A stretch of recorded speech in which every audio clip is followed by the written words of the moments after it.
शेतकरी मित्रांनो, जर तुमच्यावर बँकेचं कर्ज असेल आणि तुम्ही कर्जमाफीची आतुरतेने वाट पाहत असाल तर आजचा हा व्हिडिओ तुमच्यासाठी अतिशय महत्त्वाचा आहे.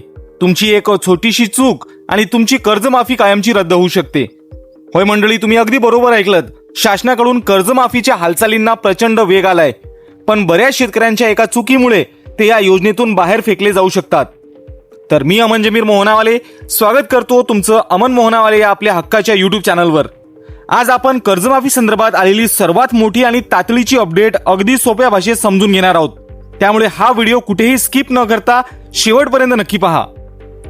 तर शेतकरी मंडळी, राज्यात नुकत्याच झालेल्या नैसर्गिक आपत्तीमुळे शेतकरी आधीच अडचणीत आलेला आहे. याच पार्श्वभूमीवर थकीत आणि नियमित कर्जदार शेतकऱ्यांना मोठा दिलासा देण्यासाठी शासनाने कर्जमाफीची योजना प्रस्तावित केलेली आहे. पण या योजनेचा लाभ मिळवण्यासाठी शासनाने आणि बँकांनी शेतकऱ्यांकडून त्यांची काही अत्यंत महत्त्वाची माहिती मागवली आहे. यामध्ये तुमचा आधार कार्ड, तुमचा फार्मर आयडी आणि तुमच्या आधार कार्डशी लिंक असलेला मोबाईल नंबर बँकेत किंवा सोसायटीत जमा करणं सक्तीचं करण्यात आलं आहे. बँका आणि सोसायट्या वारंवार आवाहन करत आहेत, पण तरीही आपल्या बऱ्याच शेतकरी बांधवांनी अजूनही हा डेटा बँकेकडे जमा केलेला नाही. तर शेतकरी मित्रांनो, या गोष्टीकडे अजिबात दुर्लक्ष करू नका. जर तुम्ही ही माहिती वेळेवर पुरवली नाही तर येणाऱ्या कर्जमाफीच्या यादीतून तुमचं नाव वगळलं जाऊ शकतं किंवा तुम्हाला लाभ मिळायला मोठी दिरंगाई होऊ शकते. तर आता तुम्हाला प्रश्न पडला असेल की याची इतकी घाई का सुरू आहे. तर मंडळी, लक्ष देऊन ऐका. येत्या 23 फेब्रुवारीपासून आपल्या राज्याचं अर्थसंकल्पीय अधिवेशन सुरू होत आहे आणि 6 मार्च रोजी राज्याचं बजेट सादर होणार आहे.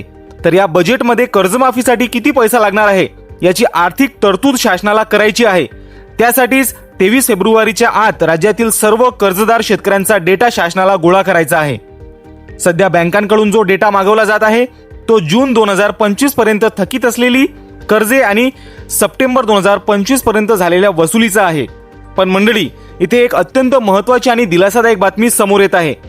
ज्या शेतकरी बांधवांनी 2025 मध्ये नव्याने कर्ज घेतला आहे त्यांनाही या कर्जमाफीचा फायदा मिळावा अशी जोरदार मागणी विविध शेतकरी संघटना आणि नेत्यांकडून होत आहे आणि यावर सरकारकडून लवकरच एखादा सकारात्मक निर्णय येण्याची दाट शक्यता आहे.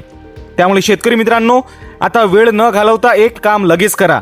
तुम्ही जर कर्जदार शेतकरी असाल तर आजच तुमच्या गावच्या सोसायटीच्या सचिवांशी किंवा बँकेच्या वसुली अधिकाऱ्यांशी संपर्क साधा. त्यांना भेटा आणि विचारपूस करून तुमचे जे काही कागदपत्रे आणि माहिती बाकी असेल ती त्वरित जमा करा. तर मंडळी, ही अतिशय महत्त्वाची वेळ आहे. तुम्ही जर तुमची माहिती जमा कराच, पण आपल्या गावातील, नात्यातील आणि आजूबाजूच्या इतर शेतकरी बांधवांनाही याची तातडीने कल्पना द्या. तर हा व्हिडिओ तुमच्या मोबाईलमधील सर्व शेतकरी व्हॉट्सअप ग्रुपवर नक्की शेअर करा, जेणेकरून आपला कोणताही शेतकरी बांधव या हक्काच्या कर्जमाफीपासून वंचित राहणार नाही. तर अशाच शेतीविषयक आणि सरकारी योजनांच्या अचूक आणि सोप्या भाषेतील माहितीसाठी आपल्या अमन मोहनावाले चॅनलला नक्की सबस्क्राईब करा. तर भेटूया पुढच्या व्हिडिओमध्ये एका नवीन माहितीसोबत. तोपर्यंत आपली आणि आपल्या कुटुंबाची काळजी घ्या. धन्यवाद.